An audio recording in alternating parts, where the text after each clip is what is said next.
What's going on? Welcome back to Fatherhood. Got a quick word for you. Let's jump right into it. I wanted to talk to you about competition. Competing. Competing means going against something or someone. To be in competition is to compete or go against someone for a placement. The placement could be a reward. It could be first, second, third place. But it's a placement, a hierarchy, okay? So why am I discussing this?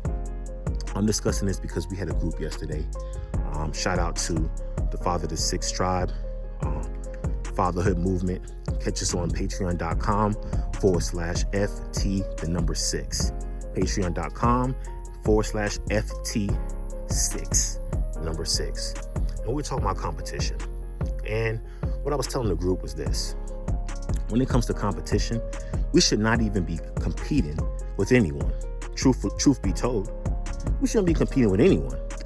We should be competing with ourselves. What I mean by that? This is what I mean. The self of us yesterday, the me from yesterday. How can I do better than I did yesterday? What can I do to be better than I was last week? How can I be a better parent than last month? How can I be a better friend, a son, a better neighbor than I was last year? How can I be better at my job than I was last week, 2 years ago? Am I really pumping it up? Am I turning it up? Am I doing what I gotta do? Really? Am I putting forth 100%? Because I can't do 120 if I ain't doing 100. You know what I mean? So where you at? So that was our conversation yesterday. Competition and competing against yourself. How do you compete against yourself? This healthy and unhealthy competition with anything you do, even with yourself. So we're going to focus on the healthy, positive competition with yourself. We're going to focus on the positive aspects of competing with yourself. When I say competing with yourself, we're competing with ourselves from the yesterday, from the day before. How can I improve myself? And we're talking about growth. How can I grow? How can I improve myself to be better than I was before? So we can identify problems all day long, but this channel, Fatherhood, we focus on solutions. We bring up the issues and the problems. We focus on solutions. So let me give you a solution real quick on competing with yourself. Competing with yourself simply means, having a goal and going for it. Adding value to my goal. For instance, and this is an example. If I want to save $10,000, okay, and I started last week, and the only thing I did last week was add $1, but I'm going to the store all the time. I'm buying stuff from Amazon all the time. I'm just making it rain. You're not contributing to your goal. What can you do this week that you didn't do last week? What can you do this week that you didn't do last week? And in this scenario, you know what? The club can wait. That extra honey bun and Cheetos, I don't need to get. You see what I'm saying? Becoming disciplined. I could become more disciplined in what I'm doing. I can become more disciplined in what I'm doing. Let me not do anything extra because I got a goal focus. Are you focused on your goal? Do you have tunnel vision when it comes to your goal? When I say tunnel vision, I'm meaning that you can't see things from the left or to the right when it comes to your goal and your vision on your dreams. You ain't seeing nothing else. You ain't entertaining nothing else. You ain't looking this way. Because if you look this way or that way, your eyes is off the prize. You're unfocused now. So what are some things that you can do to stay focused? Come up with a checklist. That's one. Let me break my goals into manageable steps, achievable steps. You see what I'm saying? It's just like, Sunday dinner. No one puts the whole entire dinner, the whole spread of the dinner on one plate. When I say the whole spread, I'm talking about the whole pan of macaroni, whole pan of greens, whole pan of turkey. No. We do it in portions. At least that's the way we eat. Okay, that's another story. However, Am I breaking up my goals and my visions into portions that's manageable? Portions that's not going to be too much for me to take in or do. Opportunities. Do I have opportunities where I can work at? We all been on jobs and schools and different places where we've received some type of performance review. In school, it's report cards, progress reports, weekly tests, monthly tests. At work, it could be performance reviews. Reviews by the month, reviews by the quarter, semi-annually, annually. You get what I'm saying? And we allow other people to place a standard or place us in a standard where they see we fit at for that company or for that organization. This is what you need to do, General. This is where you're not at. Okay, cool. Can we do that with ourselves? Can we put ourselves on a standard and hold ourselves accountable? Discipline. And discipline plays a big part with competition. Can you be disciplined enough to compete with yourself? Because you are your toughest enemy. You are. Because let's say you're running a business. Would you allow yourself to be slacking off like you're doing right now? So that's enough. I'm not going to beat you up. No. But I'm going to uplift you. I'm going to empower you. So one thing I advise you to do is write it down. And I'm not talking about no little Post-it note, some little paper, or a receipt paper. No, you need to have a dedicated book. You see what I'm saying? Dedicated book. Just like you have a dedicated workspace at school, at your job, or wherever. Dedicated space for this right here. Write down your goals. You see what I'm saying? Have a time frame when you revisit.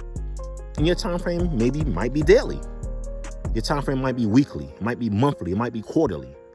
But whatever your time frame is, have yourself a performance review with you. Review yourself. So if you're having a performance review over your goals every month, you're going to write your goals down, okay? And you're going to write dates that you're going to sit down and go over your goals and your performance and how you've been doing towards your goals. So if your goal was $10,000 and this month you was able to save $100, cool. Okay, what can we do to go and save an additional $100 for next month? Can I go more than $100 next month? How can I do that? Let me create what's called a plan of success. I create plans of success all the time for my team, all the time. And a plan of success is just simply steps that we can do to get us to success. Steps that we can do to get us to success. So what can you do? What steps can you take? What avenues can you take? Approaches you can take to get you to the next step. What is it? So here's one for you. Like I said, write it down. Set a date for your next performance review and review those. That's one. Number two, commit to a plan of discipline. I'm going to say it again. Commit to a plan of discipline. Okay? What does that mean? I'm going to write these rules down. I'm going to write these things I'm going to do, and I'm going to follow these rules. I'm going to follow this plan. I'm going to follow this process because I trust the process. I'm not going to rush the process. I'm going to trust the process. Okay? Last but not least, and I'm just giving you three of many, and there's many ways to do things. Okay? There's many ways to get to Walmart. Okay? There's many ways to get to wherever you want to go. So when it comes to this, there's many ways. It's not the only way. But my third step for you all right now is going to be belief. Belief. Belief. What you mean by belief? What's belief? True feeling that something can happen. True feeling that something can happen. A true feeling that it can happen. And belief is not easy, ladies and gentlemen. Especially when you have circumstances looking at you and situations looking at you. You're like, dang, I don't even know how I'm going to do this. And sometimes we lose our belief. Okay? But you got to believe in yourself that you can do it. Because it starts in the mind. Let me say it again. It starts in the mind. It starts up here in the attic. What's in your attic? Is it belief? Do you believe in yourself? It starts right there. So believe that anything that you can do and put your mind to, you can do it.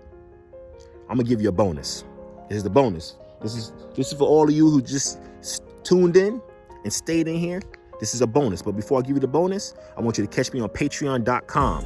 Patreon.com/FT6. Patreon.com/FT6. Also on YouTube. YouTube.com. You can catch me at Father to 6. All one word. No spaces, no slashes, no dashes. FATHERTOSIX. Here's your bonus right here. Your bonus is an accountability partner. Have an accountability partner. And this person needs to be someone who you can trust with your personal goals. You know, you can trust to give you good advice, a good advisor. Okay. And most importantly, they can hold you accountable. And when I say hold you accountable, I don't mean cuss you out because you ain't do something. Nah, but hold you to the standard. Hey, bro, you said you was going to do this. Hey, sis, you said you was going to do this. Why you ain't do this? Someone that you can take questions from and not be defensive and argumentative with, because this person's trying to help you. You're going to enlist this person to help you. Hey, such and such. Hey, General, can you be my accountability partner? And this is what I want you to be accountable for, or help me be accountable for. I'm trying to save $10,000. So every week I want you to call me, text me. Matter of fact, call me, FaceTime me. I need to see you. I need you to talk to me about what I did to save and how much I saved. And if I didn't reach these benchmarks or these standards by these time periods, I need you to hold me accountable. And holding me accountable is, some people may want to get cussed out, but I'm not saying that because this is a positive channel. You see what I'm saying? But holding them accountable in whatever way you want to be held accountable in. Let that accountability partner know. And don't let this be someone that's going to let you slide. Somebody who's really going to hold you accountable. Because if you care about your goals, you're going to set someone to the job to hold you accountable. Okay? How many times we at work or we somewhere and we see somebody doing a job and they ain't doing a good job? It's poor service. You're like, what? I could do a better job than that. Don't hire someone like that for your accountability partner. Okay? Don't do it. Hire someone or enlist someone or partner with someone who's really going to hold you accountable, who really cares about you. So that's your 3 tips and a bonus. This is Fatherhood. Loving the weather right now. I love y'all. Y'all got any questions, comments, concerns? Hit me up on the DM or email. You know how to find me on social media. All right. Fatherhood, the General. Holla at your boy. Brooklyn. Stand up.